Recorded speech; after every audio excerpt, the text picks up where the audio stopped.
یہ تو خیر یہ تو سائیکیٹرسٹ دیتا ہے اسکیزوفرینیا اور بائیپولر کا، لیکن باقی چیزیں ہلکی پھلکی دوائی کے ساتھ اور سائیکولوجیکل سیشنز کے ساتھ بڑی حد تک ٹھیک ہو جاتی ہے. مطلب آپ کا کہنے کا مطلب یہ ہے کہ جیسے سوسائڈل اٹیکس کی یہ جو بیسک ریزنز ہیں ان کو یہ تھوڑی سی ایفرٹ کر کے ہم اس کو بہت زیادہ کم کر سکتے ہیں. لیکن اگر ہم اس کو صحیح طرح دیکھیں، اسے مینیج کریں.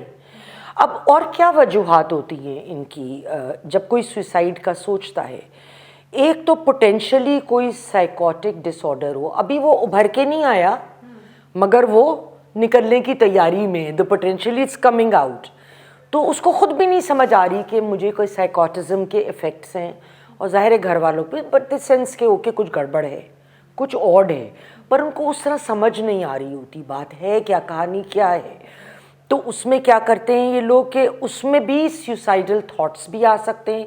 اور سیوسائڈ کوئی ایک وہ لمحہ ہوتا ہے when you lose contact with reality، اور جو آپ کے اندر خواہش ہوتی ہے نا کہ بس کر دو. اچھا ایک چیز بتائیے گا کہ ہم نے بہت سارے کیسز ایسے بھی دیکھے ہیں جس میں آتا ہے کہ جی اپنے باقی فیملی ممبرس کو مرڈر کر دیا اور خود جو ہے وہ سوسائڈ کر لی. یہ وہ جیسے یہ بھی اسی سے لنکڈ ہے؟ بالکل ہے. اب خدا جانے اسکیزوفرینیا تھا، کیونکہ اسکیزوفرینیا میں آپ کو ہر بندہ اپنا دشمن لگتا ہے. اور جیسے ہم نے وہ آئس ڈرگس کا افیکٹ ہوتا ہے، وہ رباب کا کیس ہم نے ڈسکس کیا تھا کہ اس نے اپنے شوہر کو قتل کیا اور اس حالت میں پڑی رہی، اس کو پتہ ہی نہیں میں نے شوہر کو قتل کیا ہے، کیونکہ وہ میتھ لیتے تھے دونوں میاں بیوی. پھر دوسری چیز اس میں کیا ہے، بلینگ یا ڈسکریمنیشن. اگر کسی بچے کو یا بڑے کو، اور اس کی ایک بڑی اگزامپل ریسزم ہے، آپ امریکہ میں دیکھیں اگر تو دیر آر ایریاز جہاں پہ صرف بلیک امریکنز رہیں گے، گورے نہیں جائیں گے. بالکل. اور ان کے اوپر پھپتیاں کسنا، ان کا مذاق اڑانا، کوئی نوکری آپ کو اس لیے نہ ملنا، چاہے وہ امریکہ ہے، چاہے وہ پاکستان ہے، چاہے وہ کوئی اور جگہ، کہ آپ ایک پرٹیکولر سیکس سے بلونگ کرتے ہو. آپ اتنے انگلش میڈیم نہیں ہو، آپ کی انگریزی کیوں اتنی اچھی نہیں ہے، I don't like you type of an attitude نا، آپ نہیں اس لیگ میں آ سکتے ہو. یہ کہ اگر وہ ڈریں گے اور اس وجہ سے ان کو پرسیکیوٹ کیا جائے گا، یا کسی کو بھی، تو یہ تو ایک ایگزامپل ایک دم ذہن میں آئی تو دے دی. تو اس میں کیا ہوتا ہے کہ سوسائڈل ٹینڈنسیز کے حالات آپ اتنے ناقابل برداشت بنا دیں کسی کے لیے کہ اس کو یہی راستہ نظر آئے کہ میں سوسائڈ کر لوں.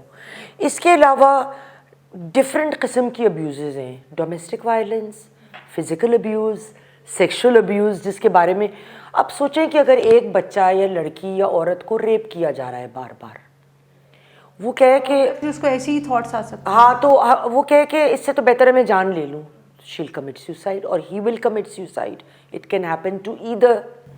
اس کے علاوہ کیا ہے، bereavement، کہ کوئی آپ کا پیارا بچھڑ جائے، کوئی آپ کا بھائی، کوئی ٹوین، کوئی وائف یا کسی کا ہسبینڈ، یا بعض اوقات کوئی بچہ ہے اور ایکسیڈنٹس میں دونوں ماں باپ اکٹھے چلے گئے. اب سوچیں ایک دنیا آپ کی لمحے بھر میں بالکل تاریخ ہو گئی. ایسے ہی اب وہ بچہ، لوگ غم منانے میں لگے ہیں تو وہ یہ ریئلائز نہیں کرتے کہ بچہ اس موقع پہ جب اس کو بہت کسی کو سمیٹ لینے کی ضرورت ہے تو وہ بالکل اگنور ہو جاتا ہے.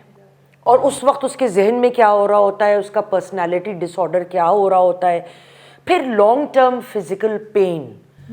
آپ کو پتہ ہے امریکہ وغیرہ میں، یورپین ممالک میں ایک بہت لمبی بحث ہے کہ اگر کوئی مریض بہت بری طرح سفر کر رہا ہے تو کیا وہ اس کو ہم اس کی جان لینے میں ہیلپ کر سکتے ہیں. اچھا ایک چیز جو پاکستان میں خصوصاً اور باہر بھی بہت پاپولر ہے، وہ لو ہو جاتا ہے، عشق.